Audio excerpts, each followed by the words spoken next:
Che Natale sarebbe senza il panettone? Questa è la mia ricetta con impasto fatto a mano, morbido, profumato e soprattutto buonissimo.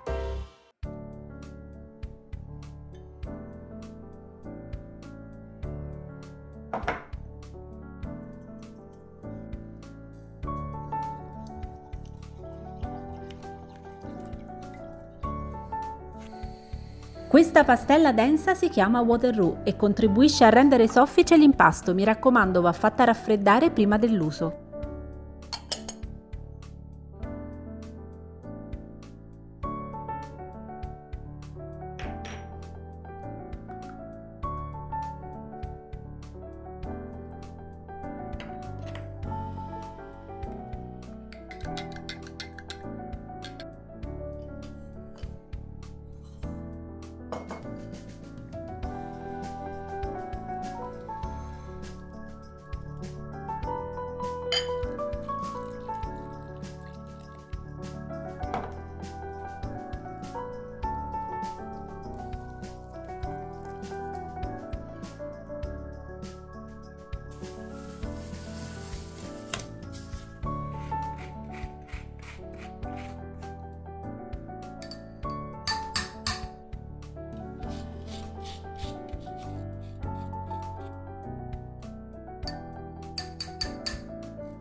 In questa fase è importante incorporare il burro morbido poco alla volta, facendolo assorbire bene. Anche se l'impasto risulterà molto appiccicoso, non va aggiunta altra farina.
Verso fine cottura, se vedete che la superficie del panettone è già bella scura, copritelo con un foglio di carta alluminio.